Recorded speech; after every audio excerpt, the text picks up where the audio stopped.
We're in an amazing verse here that wisdom is calling to you. Wisdom is screaming out in the streets. So look at the verse from King Solomon. We're in verse 20.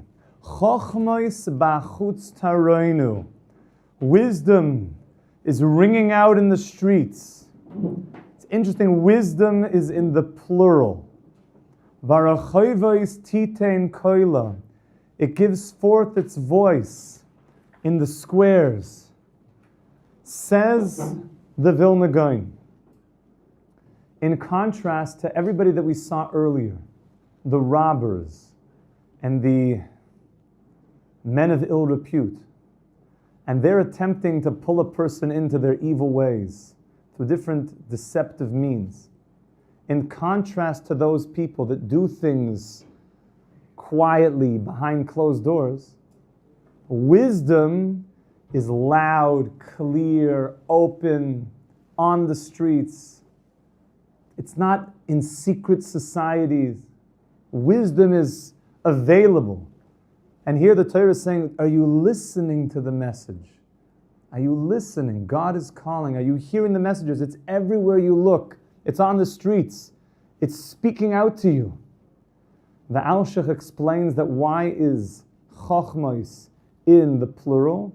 He says because this is the written and the oral Torah, that it's singing out and it's giving forth those taroina, and koila is in the singular. Why would it be that the wisdoms are plural, but the voice is singular? Because the oral tradition and the written Torah are all one. They are two that are one. Nobody can say, Rabbi, I believe in Isaiah 53 and Ezekiel. But you know what? The Gemara and the Talmud, I'm not sure about that. Who taught you how to read Isaiah 53, my friend? How do you know an aleph is an aleph? Maybe an aleph is a beis. Well, I don't know, like my teacher. Who taught it? Oh, there's an oral transmission? You can't even start to read the book. Maybe it's talking about peanut butter and purple flowers.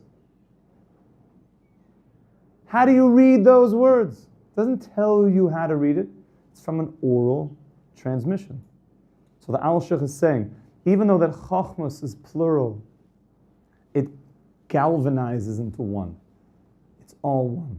The written Torah and the oral Torah, which is the Chochmah that's calling out to us on the streets, Rabbi said. It's saying, come, listen. I'm trying to help you, I'm trying to guide you somewhere. Yes? In the world we live in, it doesn't feel like it's falling out on the streets. In fact, it's quite the opposite. How do we You have to go listen. There are those that want to bring a proof from here that D1 Eish. Chochmos b'chutz taroinu. Go say the Chochmah out there. That's the place that it should be taught. Bless you. In fact, there's a famous Gemara about this in Moed Katan, on Tes Zayin Amud Aleph and Beis, that actually has the opposite conclusion, where Rabbi Yehuda Nossi made a decree that there should not be public discussions in the marketplace of Torah. So, the great sage Rabbi Chia was in the marketplace teaching his nephews. And Rabbi Yehuda Hanossi, who was now voicing his displeasure with what was happening, Rabbi Chia actually said, Rebbe, it's a pasuk in Mishlei, Chochmos b'chutz taroina, that wisdom should sing out in the street. Meaning, this is if any place there is to teach Chochmah, it's in the street. And Rabbi Yehuda answered, according to the Maharsha, a very interesting answer. He said, if you learn the written verse, as you did, then it must be you did not learn the Mishnah. And if you say, no, you learned the Mishnah, like people that want to quote you, psukim, verses from Jeremiah on the streets. You say, well, if you learned the written verse, I could see that you didn't learn the Mishnah. And if you tell me you learned the Mishnah, I could tell you you didn't learn the Gemara. And if you tell me, no, I learned the Gemara, then you didn't learn it from somebody who understood it properly. And he said, so what's the meaning of this first Rebbe? It means anybody who has Chachma, when you walk around, it will naturally sing out of you on the streets. Doesn't mean you have to go out to teach. It means by you embodying it on the inside, which is what Mishlei is trying to teach us. Ladas Chachma Musar, it will sing forth on the streets, which is the external part of you, wherever you go. People will look at you and say, there's a mensch. That's a yid. It's shining. As the Torah also says, Chachma ta'ir panav, that wisdom makes a man's face glow with light. Not the light of a spotlight, and not the light of too much coconut oil. The light of Chachma Satira will sing forth in the streets. And we continue, Rabbi Isai, verse 21. Remember, this is all the response after we heard the allures of the robbers and the cheaters. And now we're trying to glean, how do I get the message to not go with them? Also, we have to point out the Meiri says that these verses are preceded by the warning to avoid company of the wicked, meaning all the verses we saw before this, from 10 through 19, was to be very, very careful of the company that you keep. And therefore, Chachmas, now the wisdom ringing out on the streets, when will you hear the wisdom calling you on the streets? Only that you kept the 10 verses before this. If you were careful with the company that you kept, then when you go to the streets, you'll hear the messages of God. Then you'll hear it, Daniel. Yes, brother, what's your name? Nathaniel. Nathaniel, great to have you. So, is this verse trying to articulate, basically say that wisdom sings out in the street? It's something it's not supposed to be I kind of just question maybe think about this, but like you said, it's not always every day that we feel like wisdom in the streets. There's always bad things happening around us all the time. But would looking at a bad thing, watching, something disgraceful and disgusting, and being able to interpret it as something disgusting and something that you shouldn't do, kind of what this is articulating, the fact that you can see it, interpret it, think about it, and then learn from it. As disgusting. Yes. Would be also wisdom ringing out in the streets. Exactly. That you're not lured into it because you know the difference between right and wrong. Is that really what this verse is alluding to? I think it's also alluding to that. And the way the Meiri is explaining it is it's alluding to the fact that what we saw in the 10 previous verses was all the caution of the people that you hang around will have very strong influence. If you were cautious about that, as soon as we've seen the full completion of the caution of all the allures of the people around you, then all of a sudden Mishlei, King Solomon, moves to this place. You'll start seeing, hearing wisdom on the streets. It will become available to you because you were careful with your company. And by the way, company doesn't just mean physically, the company you're hanging out with. If you're hanging out with, Biggie Smalls or something, that's also company. I don't know what he's trying to push. He does quote King Solomon, but I'm just saying, he could have been Mevi Geula Oilam had he quoted King Solomon by name. More money, more problems. What I'm just pointing out is that we're being exposed to a lot of stuff and a lot of company. And if we're not careful with that company, then King Solomon's saying we're not going to hear the wisdom that is singing out on the streets. So, yeah. So let's say there's a person, for instance, that has a friend. This friend is very insecure, a very jealous individual, and him and this person are friends for a long time, 4, 5, 6 years. They're good friends. But eventually, one person starts to maybe learn more Torah, and he starts to notice things about his friend, like the real, jealousy and insecurity in him, and he starts to sway away from his friend because of it. I didn't read the last 10 verses. I wasn't here for the class, but is that kind of what that covers? And then this part would be essentially after moving, once you start to learn and you start to discover things about your friend, it changes you as well, right? You don't want to be like this person anymore. I don't want to now compared to a couple weeks ago. Yes, you will be more wise, and we hope that you can send him some positive messages that he could also maybe change some of his ways in a sweet and good way. So Bezrat Hashem, so that's the beginning now. Remember, Chochmah, we said, is starting to speak to us. And we continue. So he says, and where do we actually learn this from? The Meiri says, we learn it from Avram Avinu, that the whole idea of Avram Avinu was set when he was commanded to leave Ur Kasdim.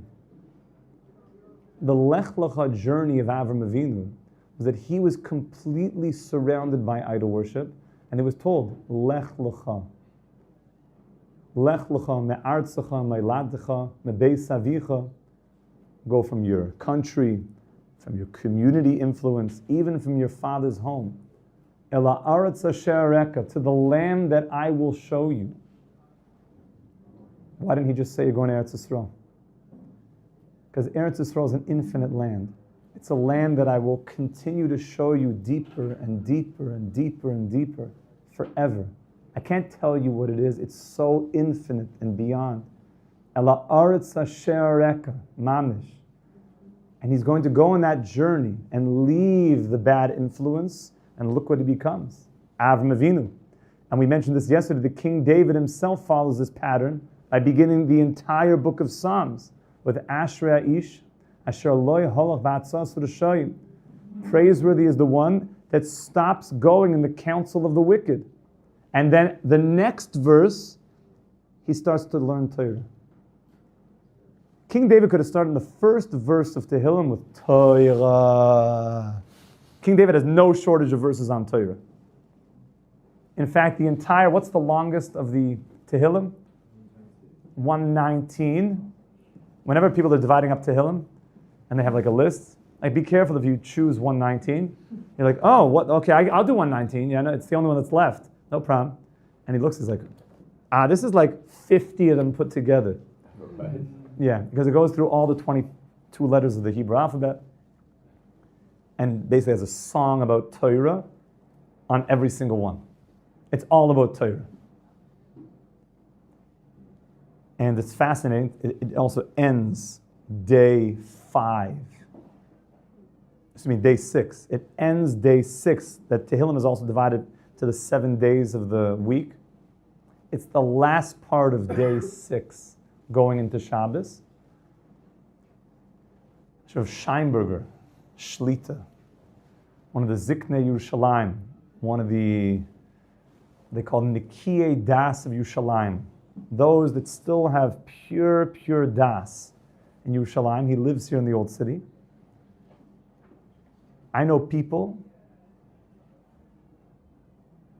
I don't know if we can really say this publicly, but I'll do it, because he told me publicly, who experienced Kfitzas Aderech with him.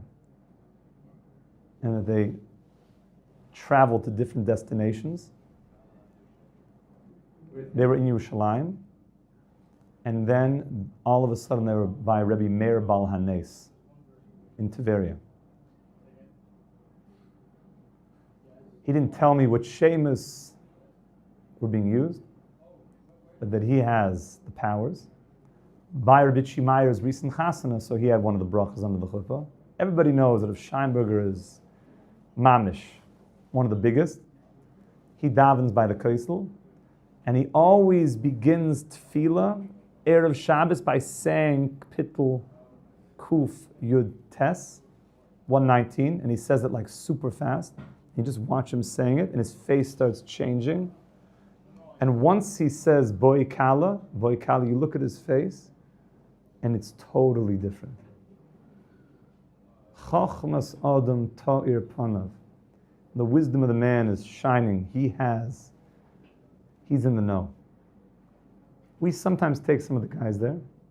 He's helped with some high-level, high-jurisdiction necessities. And he says that kapitel. So we brought all of that to teach you. The King David does not have any mincing of words when it comes to teaching Torah and speaking about Torah. Toivli Torah's picha me'alef ezav v'chesed. Everything is Torah. Ma ahavti Torah secha. Kol hayom hisichasi. How much I love the Torah. I speak the whole day in learning. So King David could have began the entire Tehillim with Torah. It would have been appropriate. He waits one verse to start with Torah. Because how does he want to start the entire Tehillim? Be careful who you're hanging out with. That's the beginning of the whole thing. They say, tell me your 5 closest friends and I'll tell you what's going on with you. And therefore, that's the setup here in Mishlei, something that he learned from his father. The whole Mishlei follows this theme.